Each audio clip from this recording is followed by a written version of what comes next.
professeur Léo Landel qui va nous parler de la science des émotions.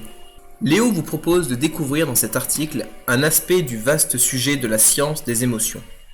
Tous les êtres humains ressentent des émotions. Elles sont au cœur de nos relations avec nos congénères. Nous sommes constamment en train d'analyser les personnes nous entourant, leurs traits de visage, leurs expressions, leurs postures.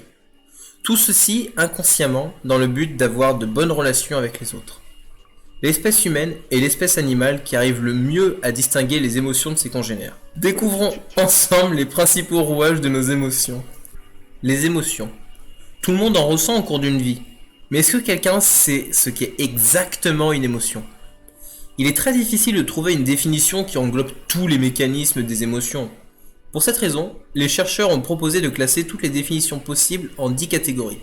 Affectives, cognitives, psychologiques. Pour faire simple, une émotion est une expérience psychophysiologique, complexe et intense qui engendre des réactions et des mécanismes de défense, de confiance et d'acceptation. Je te propose c'est juste de voir ce que veut dire psychophysiologique. Du corps et de l'esprit. Il faut bien faire la distinction entre une émotion et un sentiment. Les émotions sont donc des réactions spontanées à une situation, tandis que les sentiments représentent un état affectif plus durable qui évolue avec le temps. Selon les psychologues, nous possédons tous 6 émotions primaires. La colère, la joie, le dégoût, la peur, la tristesse et la surprise. Ce sont des émotions innées, c'est-à-dire que nous sommes capables de les ressentir depuis notre naissance, contrairement à d'autres qui n'apparaissent que plus tard, comme la honte, l'émoi amoureux, le désir, le mépris, l'anxiété. Des études montrent que notre cerveau comprend l'émotion d'une personne via les traits et expressions de son visage, avant même de comprendre quel est le genre de cette personne. Si vous pensez que c'est faux, que c'est l'inverse, vous n'avez pas totalement tort, car il y a un laps de temps entre le moment où notre cerveau comprend l'émotion d'une personne et le moment où nous en avons conscience. Pour résumer, le processus se passe ainsi. Le cerveau comprend l'émotion de la personne en face, ensuite on a conscience du genre de la personne, et enfin on a conscience de son émotion. Nous ressentons les émotions de manière automatique en fonction d'une situation, d'un événement ou autre. Prenons quelques exemples. La peur est une émotion qui nous permet de nous protéger contre le danger et, entre autres, de fuir face à l'objet de notre terreur. C'est une émotion bien pratique, surtout à l'époque pour les hommes préhistoriques. La colère, quant à elle, est une émotion qui fournit au corps l'énergie nécessaire pour franchir un obstacle. Elle permet de sécréter de nombreuses substances dans le corps qui vont lui apporter toute l'énergie nécessaire. La joie et la tristesse, bien qu'aux antipodes de nos émotions, sont fondamentalement liées. Et oui, un homme ne peut pas vivre complètement seul. À partir de là, la joie lui permet de mieux s'intégrer à un groupe. Un sourire ne coûte rien, mais il crée beaucoup. C'est quoi le dans le glossaire ? Citation extraite de l'ouvrage Comment se faire des amis, publié en 1936 par Dale Carnegie. Ah, Carnegie, j'ai déjà entendu ce nom, ma foi.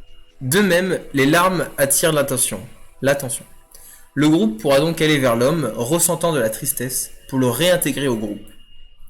Les émotions ont donc un but pratique et d'ordre social, mais comment se déclenchent-elles ? Eh bien, les émotions sont les réactions de notre corps provoquées par une stimulation venue de notre environnement. Elles sont traitées dans le système limbique de notre cerveau. Cher Hermite, que veut dire système limbique ? Le cerveau limbique est le nom donné à un groupe de structures de l'encéphale jouant un rôle très important dans le comportement et en particulier dans diverses émotions d'une personne. Que se passe-t-il dans notre corps lorsque nous ressentons une peur intense ? Après la perception et la compréhension des images que nous voyons par notre cerveau, ce dernier accélère le système nerveux autonome. À partir de ce moment, des glandes situées au-dessus des reins envoient une décharge d'adrénaline. Grâce à elle et à toute l'énergie qu'elle apporte, l'organisme se prépare à fuir le danger. Les pupilles se dilatent pour capter un maximum de lumière, les poumons se remplissent d'air, la respiration s'accélère et le cœur bat la chamade. Tout notre corps est prêt au cas où un effort intense devrait survenir. On a également le teint blanchâtre lors d'une peur intense, et c'est bien normal, car ce sont les muscles des jambes qui sont irrigués en sang en priorité. On peut également commencer à transpirer, ce sont les bien connues sueurs froides. Le rire, quant à lui, provoque un excès de dopamine dans le cerveau. C'est une substance qui passe de neurone en neurone. Et au fur et à mesure qu'elle se répand dans notre cerveau, on ressent un plaisir intense. Le rire provoque également la sécrétion d'endorphine, qui est une substance d'antidouleur.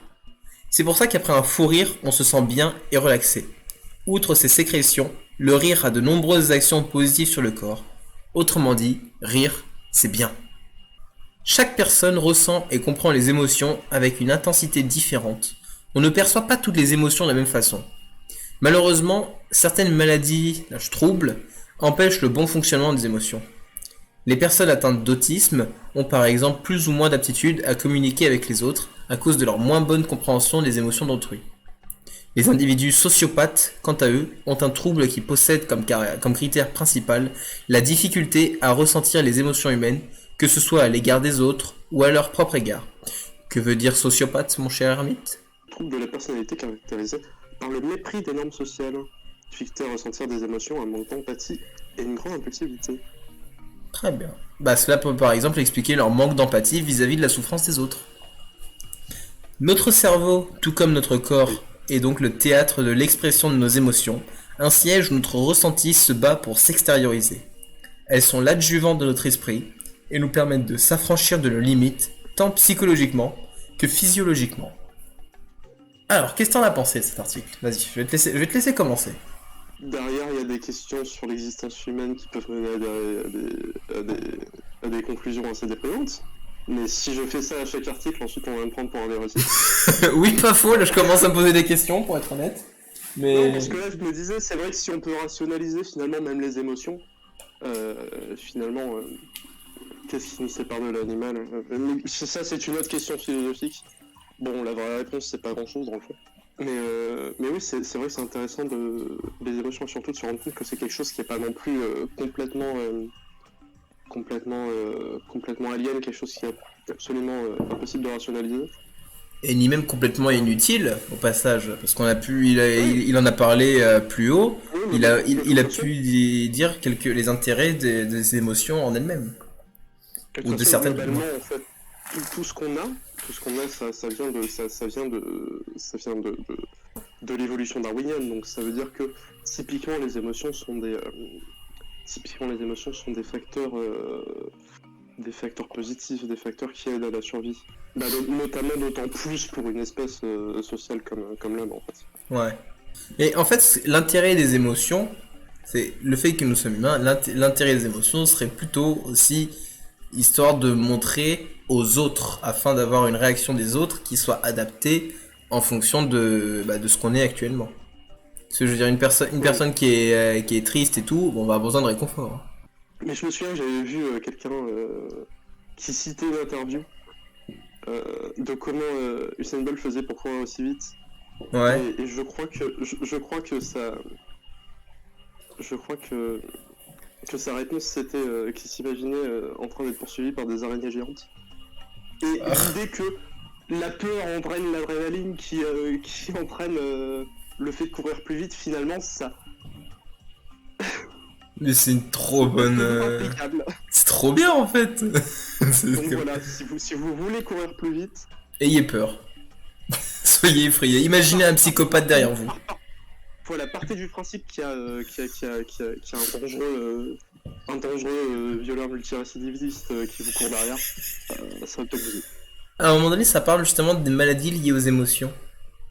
Ouais. À l'autisme, notamment lié à l'autisme et à la sociopathie. C'est vrai, je crois pas que ça se dit ça. Ouais. Alors, ça se dit la sociopathie ou la sociopathie, ou potentiellement j'invente un nouveau mot. Bon, on va dire que ça existe. Continue pendant ce temps-là, je vais vérifier. Ah. Après, donc ça c'est vraiment le fait du coup de ne pas savoir. C'est pas comprendre. En fait, c'est un peu l'inverse de l'autisme, parce que l'autisme, c'est avoir du mal un peu à les exprimer et à les comprendre, alors que sociopathie, c'est surtout la difficulté à ressentir, à voir c'est quoi l'autre. L'autre est quoi, si l'autre est en colère, bon, on a du mal et tout. Bon, je ne connais pas de personne sociopathe, moi de mon côté, pour le moment, tout du moins. Moi, pas à ma connaissance. Mais en vrai, je trouve ça triste.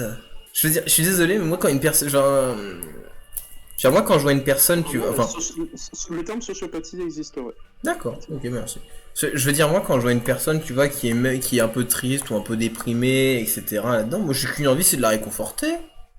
Que je connais, une personne que je connais et tout. Je vais pas aller voir le premier passant dans la rue qui est un peu déprimé et voilà et tout. Et tu m'as compris. Ça va ? Tu veux un câlin? Voilà, je peux dire ça et tout, mais vraiment, non mais je veux dire, une personne que je connais et tout, tu vois, des fois j'ai envie de lui faire un câlin, là, un peu de la réconforter. Bon, avec niveau, bon, du coup, avec ce qu'on appelle la crise sanitaire, c'est un peu compliqué. La seule personne, on peut dire que Oui. que je pourrais les rassurer, c'est mon coloc, mais j'espère qu'il m'entendra parce que sinon il va croire que je vais lui faire un câlin dans 5 minutes. Allez, viens. Voilà.